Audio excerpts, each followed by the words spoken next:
ಚುನಾವಣಾ ಆಯೋಗ ಅಲ್ಲ, ಜಿಲ್ಲಾಡಳಿತನೂ ಅಲ್ಲ, ಮತದಾನದ ಜಾಗೃತಿಗಾಗಿ ಮತದಾರರೇ ಸಖತ್ ಐಡಿಯಾ ಮಾಡಿದ್ದಾರೆ. ಬನ್ನಿ ಯಾರ್ಯಾರು ಏನ್ ಐಡಿಯಾ ಮಾಡಿದ್ದಾರೆ ನೋಡ್ಕೊಂಡು ಬರೋಣ.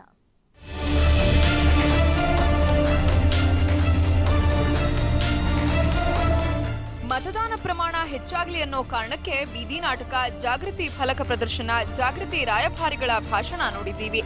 ಕೊಪ್ಪಳ ಹಾಗೂ ಕಲಬುರಗಿಯಲ್ಲಿ ಮತದಾರ ಪ್ರಭುಗಳೇ ಮತದಾನ ಜಾಗೃತಿಗಾಗಿ ವಿಶಿಷ್ಟ ಪ್ರಯತ್ನ ಮಾಡುತ್ತಿದ್ದಾರೆ.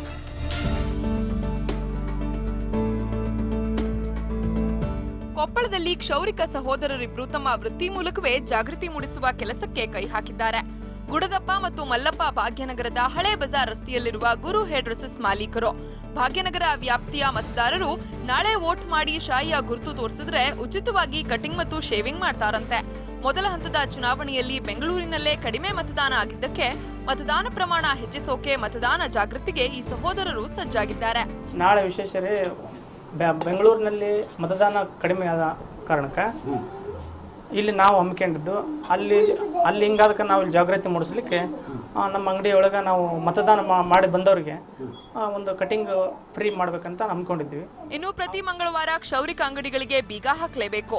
ಒಂದೊಮ್ಮೆ ಅಂಗಡಿ ಬಾಗಿಲು ತೆರೆದ್ರೆ ಸಮಾಜದವರು ₹1000 ದಂಡ ಹಾಕ್ತಾರೆ.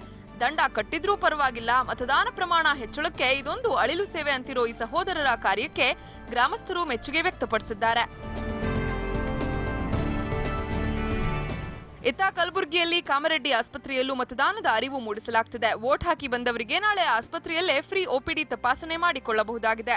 ಮತದಾನದ ಹೆಚ್ಚಳಕ್ಕಾಗಿ ಡಾಕ್ಟರ್ ಕಾಮರೆಡ್ಡಿ ದಂಪತಿ ಈ ವಿಶಿಷ್ಟ ಕಾರ್ಯಕ್ಕೆ ಕೈ ಹಾಕಿದ್ದಾರೆ. ಕೊಪ್ಪಳದಿಂದ ನಾಗರಾಜ್ ಜೊತೆ ಗೋಪಾಲ್ ಕುಲಕರ್ಣಿ, ಕಲಬುರಗಿ.